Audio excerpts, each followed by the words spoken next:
Every Who down in Whoville liked Christmas a lot, but the Grinch, who lived just north of Whoville, did not. The Grinch hated Christmas, the whole Christmas season. Now please don't ask why, no one quite knows the reason. It could be his head wasn't screwed on just right. It could be perhaps that his shoes were too tight. But I think that the most likely reason of all may have been that his heart was 2 sizes too small. But for whatever reason, his heart or his shoes, he stood there on Christmas Eve, hating the Who's, staring down from the cave with a sour, grinchy frown at the warm lighted windows below their town. For he knew every Who down in Whoville beneath was busy now hanging a mistletoe wreath. And they're hanging their stockings, he snarled with a sneer. Tomorrow is Christmas, it's practically here. Then he growled with his Grinch fingers nervously drumming. I must find some way to stop Christmas from coming. For tomorrow he knew all the Who girls and boys would wake bright and early. They'd rush for their toys, and then, oh the noise, oh the noise, the noise, the noise, the noise. That's one thing he hated, the noise, the noise, the noise, the noise. Then the Who's, young and old, would sit down to a feast, and they'd feast, and they'd feast, and they'd feast, and feast, and feast. They would feast on Who pudding and rare Who roast, which was something the Grinch didn't stand in the least. And then they'd do something he'd like least of all. Every Who down in Whoville, the tall and the small, would stand close together with Christmas bells ringing. They'd stand hand in hand, and the Who's would start singing. They'd sing, and they'd sing, and they'd sing, and sing, and sing. And the more the Grinch thought of the Who Christmas song, the more the Grinch thought, I must stop this whole thing. Why? For 53 years, I've put it up with it now.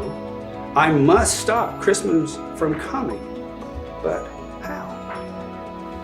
Then he got an idea, an awful idea. The Grinch got a wonderful, awful idea. I know just what to do.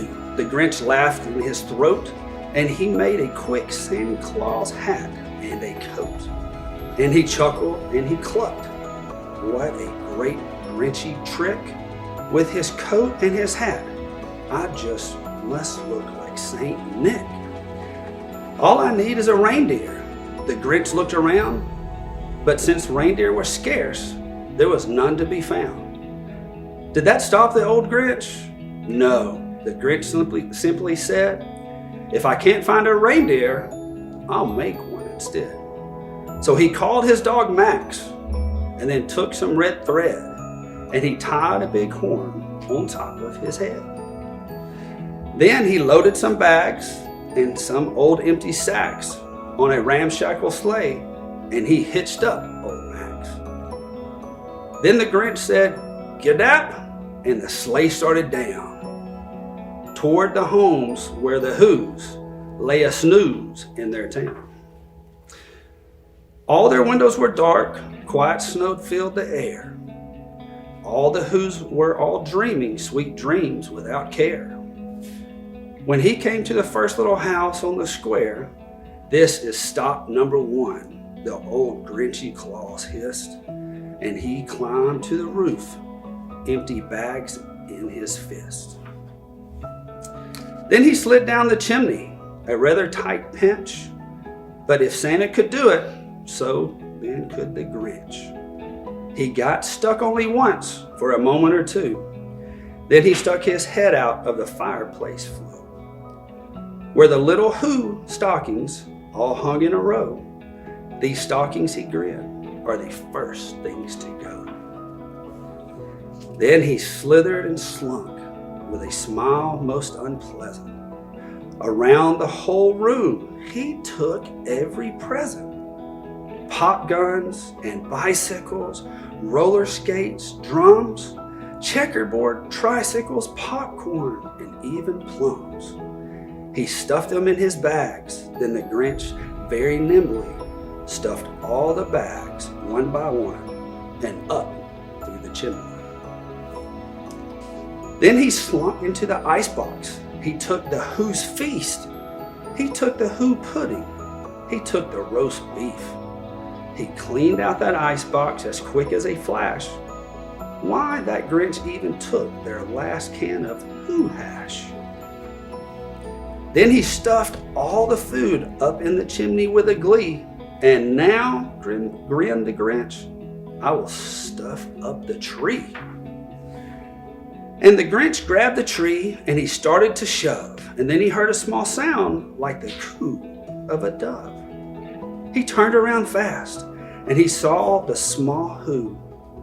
Little Cindy Lou Who was not more than 2. The Grinch had been caught by his tiny Who daughter. She had got out of bed for a cup of cold water. She snared at the Grinch and said, "Santa Claus, why? Why are you taking our Christmas tree? Why?" But you know, that old Grinch was smart and so slick, he thought up a lie, and he thought up it quick. "Why, my sweet little tot," the fake Santa Claus lied, "there's a light on this tree that won't light on one side. So I'm taking it home to my workshop, my dear. I'll fix it up there, and then I'll bring it back here." And his fib fooled the child. Then he patted her on the head, and then he got her a drink, and he sent her back to bed. And when Cindy Lou Who went to bed with her cup, he went to the chimney and stuffed the tree up. The last thing he took was the log off the fire. And then he went up the chimney himself, the old liar. And on their walls he left nothing but hooks and some wire. And the one speck of food that he left in the house was a crumb that was even too small for a mouse. Then he did the same thing to the other Who houses, leaving crumbs much too small for the other Who mouses. It was 1/4 dawn, all the Who's still abed, all the Who's still a snooze, when he packed up his sled. Packed it up with their presents, their ribbons, the wrappings, the tags, the tinsels, the trimmings, the trappings. 3,000 feet up the side of Mount Crumpet, he rode with his load to the top to dump it. Pooh pooh to the Who's. He was the Grinchishly humming. They're finding out that no Christmas is coming. They're just waking up, and I know just what they'll do. Their mouths will hang open a minute or two.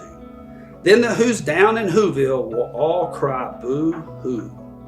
"That's a noise," grinned the Grinch, "that I must hear." So he paused, and the Grinch put his hand to his ear. And he did hear a sound rising over the snow. It started in low and then started to grow. But the sound wasn't sad. Why, this sound sounded merry.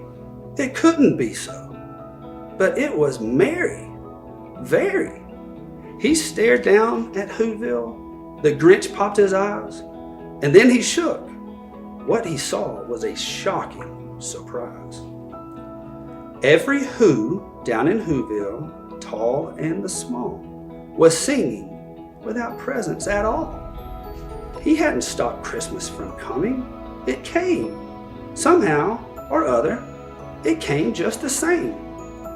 And the Grinch, with his Grinch feet ice cold in the snow, stood puzzling. How could it be so? He came without ribbons. It came without tags. It came without packages, boxes, or bags. And he was puzzled 3 hours till his puzzler was sore. Then the Grinch thought of something he hadn't thought of before. Maybe Christmas, he thought, doesn't come from a store. Maybe Christmas, perhaps, means a little bit more. And what had happened then? Well, in Whoville they say that the Grinch's small heart grew 3 sizes that day. And the minute his heart didn't feel so quite tight, he whizzed with his load through the bright morning light. And he brought back the toys and the food for the feast. And he himself, the Grinch, carved the roast beef. The end.